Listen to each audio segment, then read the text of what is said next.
Good morning students, welcome in your online class, 10th class, chapter 1 18 शांति क्रांति। 18 शांति क्रांति में इसके पहले आज मैं आपको कहाँ से क्रांति की शुरुआत हुई वो पढ़ेंगे आज अपन। इसके पहले आपको मैंने बताया था कि 20 रियासती शासकों के साथ जो उनकी संधि हुई थी उसमें अंग्रेजों ने उनको अपने अधीन करने का पूरा प्रयास किया और उस प्रयास में वो सफल भी हुए। इन सब बातों को देखते हुए वहाँ के उसमें विद्रोह की भावना उत्पन्न होने लगी, जिसके परिणाम स्वरूप उसमें 18 सितंबर की क्रांति का रूप लिया। अब फर्स्ट टॉपिक है नसीराबाद में क्रांति। नसीराबाद अपने जो क्रांति की 18 सितंबर की क्रांति की जो शुरुआत हुई थी वो नसीराबाद से ही हुई थी। इसका सूत्रधार कौन था? नसीराबाद। इनके कुछ कारण रहे कि क्रांति का रूप क्यों लिया। इसके कुछ प्रमुख कारण थे। पहला कारण था कि उस समय नसीराबाद में, जो नसीराबाद रियासत थी, उस समय नसीराबाद में 15वीं 30वीं बंगाल नेटिव इन्फेंट्री, ये एक सैनिकों की टुकड़ी हुआ करती थी। भारतीय तोपखानों की सैनिक टुकड़ी और बम्बई लांसर्स के सैनिक विद्यमान थे कि उस समय वहां पे बंगाल नेटिव इन्फेंट्री की टुकड़ी थी, भारतीय तोपोखानों की सैनिक टुकड़ी थी और बम्बई लांसर्स के सैनिक वहां पर विद्यमान थे। मेरठ विद्रोह की सूचना से 15वीं नेटिव इन्फेंट्री के सैनिकों ने सोचा कि ये सारी कार्यवाही भारतीय सैनिकों को कुचलने के लिए की गई है, कि उनके दिमाग में ये बात आई कि अंग्रेज जो भी कर रहे हैं ये हमारे भारतीय सैनिकों को खत्म करने के लिए कर रहे हैं। तो धीरे धीरे उनमें इस बात को लेकर विद्रोह उत्पन्न होने लग गया और विद्रोह की भावना उनके अंदर जागृत हो गई। फिर दूसरा पॉइंट था कि 15वीं बंगाल नेटिव इन्फेंट्री की टुकड़ी काफी समय से अजमेर के शस्त्रागार की सुरक्षा कर रही थी, किंतु उनको वहां से हटाकर नसीराबाद भेज दिया गया। तो इससे सैनिकों के मन में यह भावना उत्पन्न होने लगी कि उनके ऊपर अब विश्वास नहीं किया जा रहा, कि यहाँ से उनको उस जगह पर भेज दिया जा रहा है, कि जिससे उनके मन में ये भावना और बढ़ गई कि यहाँ हम लोगों के ऊपर इस पे विश्वास नहीं किया जा रहा। तीसरा था कि उस समय बंगाल और छावनियों में बाजार छावनियों में बंगाल के कुछ सैनिक जो थे संदेश वाहक के रूप में वेश बदलकर साधुओं का रूप लेकर, ये बात लोगों के मन में घर कर गई थी कि जो उन्होंने जो कारतूस जो वो बम वगैरह का यूज करते थे उनके ऊपर गायों की इनकी चर्बी का लेप होता था। तो उनके मन में ये और बात आ गई कि जो चर्बी वो उनके तो भावना से उनको धार्मिक भावना से उनको जोड़कर उनके मन में विद्रोह का संदेश प्रसारित किया। 4 पॉइंट था कि भारतीय सैनिकों पर नियंत्रण रखने के लिए बाहर से यूरोपियन सेना और कुछ तोपें और मंगवाई गई। इस तथ्य का गुप्त रखा गया कि इसको लोगों के सामने या सैनिकों के सामने उजागर नहीं किया गया। बाद में जब ये बात प्रकट हुई तो सेना में और विद्रोह उत्पन्न होने लगा। इससे यहाँ पे छावनियों में भगदड़ मच गई और सैनिकों ने, जो इन्फेंट्री के बंगाल नेटिव इन्फेंट्री के जो सैनिक थे, उन्होंने छावनियों, जो सैनिकों की तोपें खाने थी, उनको अपने अधीन कर लिया। छावनियों में भगदड़ मच गई, सैनिकों ने शस्त्रागारों को लूट लिया और कर्नल न्यू बारी, जो कि उस समय वहां के अंग्रेज सैनिक के अधिकारियों के मेजर थे, उनकी हत्या कर दी गई। लेफ्टिनेंट लॉन्ग और कप्तान हार्डी भी घायल हो गए। अंग्रेज अधिकारियों ने नसीराबाद से भागकर ब्यावर में शरण ली। जो अंग्रेज अधिकारी जो उस समय वहां मौजूद थे, कर्नल न्यू बारी की तो उन्होंने हत्या कर दी थी और उसके बाद जो लेफ्टिनेंट लॉन्ग और कप्तान हार्डी जो थे वो इसमें घायल हो गए। जो बाकी अंग्रेज बचे हुए थे वो नसीराबाद से भागकर ब्यावर में जाकर छुप गए थे।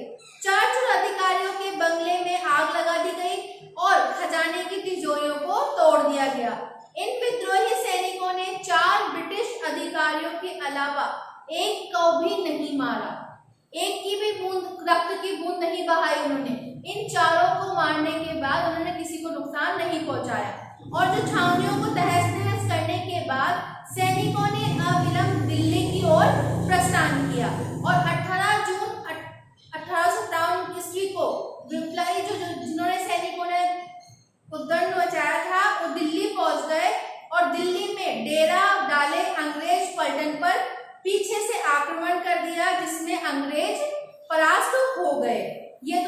नसीराबाद में क्रांति। आप सबको समझ में आ गया होगा कि नसीराबाद में क्रांति कैसे हुई। दूसरा पॉइंट है नीमच में क्रांति। अब नीमच में क्रांति कैसे हुई कि नसीराबाद की क्रांति की सूचना जब नीमच पहुंची, क्योंकि उस समय नसीराबाद में जो क्रांति हुई थी उसकी सूचना जब सभी जगहों पर पहुंची, तो नसीराबाद की क्रांति की सूचना जब नीमच में पहुंची तो 3 जून 1857 ईस्वी को नीमच के सैनिकों ने भी विद्रोह कर दिया। उनको देखते हुए, नसीराबाद के सैनिकों को देखते हुए, सुनते हुए उनके मन में भी विद्रोह की भावना उत्पन्न होने लगी। क्रांतिकारियों ने छावनियों को लूट लिया और उसमें आग लगा दी। नीमच छावनी को लूटने के बाद क्रांतिकारी नीमच से रवाना होकर सरकारी बंगलों को लूटते हुए, उनमें आग लगाते हुए शाहपुरा पहुंचे।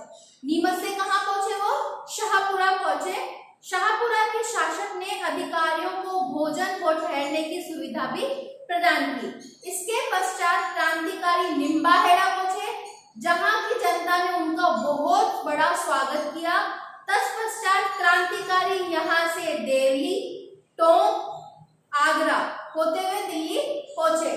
दिल्ली, टोंक, आगरा ये नीमच के पास के क्षेत्र होते हैं, इसीलिए वो वहां से होकर वो दिल्ली पहुंचे। मार्ग में अनेक स्थानों पर जनता ने क्रांतिकारियों का स्वागत किया और क्रांतिकारियों की संख्या में और वृद्धि होती गई। जहां जहां उन लोगों का स्वागत किया, उनके भावनाओं से प्रेरित होकर बहुत सारे लोग उनकी सेना में जुड़ते चले गए और उनकी सेना की संख्या बढ़ती चली गई। नीमच से क्रांतिकारियों के चले जाने के पश्चात जे.जी.जी. लॉरेंस के निर्देश पर कप्तान सावर्स ने कोटा, बूंदी और मेवाड़ के राजकीय फौजों की सहायता से 8 जून 1857 ईस्वी को नीमच पर पुनः अधिकार कर लिया। लेकिन अंग्रेजों ने इन कप्तान सावर्स की सहायता से, निर्देश पर कप्तान सावर्स की सहायता से उन्होंने कोटा, बूंदी और मेवाड़ उन पर अपना आधिपत्य स्थापित कर लिया। अब नेक्स्ट आता है आपका एरिनापुर और आहुआ की क्रांति। एरिनापुर और आहुआ, अंग्रेजों ने विरोध विद्रोह का झंडा उठाने और उनकी सत्ता को चुनौती देने का काम मारवाड़ के उनके जागीरों को दे दिया। एरिनापुर में स्थित जोधपुर की सैनिक टुकड़ी को जब नसीराबाद से हुई क्रांति में सूचना मिली तो उसने 21 अगस्त 1857 ईस्वी को क्रांति का वापस बिगुल बजा दिया। क्रांतिकारियों ने एरिनापुर स्टेशन को लूटा और मारवाड़ के रास्ते दिल्ली की ओर रवाना हो गए। जब क्रांतिकारी पाली पहुंचे तो आहुआ जो है वो पाली जिले का एक गांव है जो पाली जिले में आता है। तो आहुआ के ठाकुर कुशल सिंह को अपने सेवा में ले लिया। आहुआ का ठाकुर मारवाड़ का शक्तिशाली एक बहुत बड़ा सामंत था। वो अंग्रेजों एवं जोधपुर के महाराजा दोनों का ही विरोधी था। वो दोनों जोधपुर के राजा का भी विरोध करता था और अंग्रेजों का भी विरोध करता था। तो इसने उन क्रांतिकारियों को शरण दी और उनकी मदद करी। ऐसा कहा जाता है कि मेवाड़ और मारवाड़ के अनेक सामंत अपनी सेनाएं लेकर कुशाल सिंह की सहायता के लिए आहुआ पहुंच गए थे। मतलब मेवाड़ और मारवाड़ इन दोनों क्षेत्र के जो सामंत थे वो अपनी सेनाओं को लेकर इन कुशाल सिंह की सामंत के पास में पहुंच गए आहुआ में। जोधपुर के महाराजा ने सिंधवी कुशल राज के नेतृत्व में एक फौज अंग्रेजों का दमन करते हुए आहुआ भेजी। 8 सितंबर 1857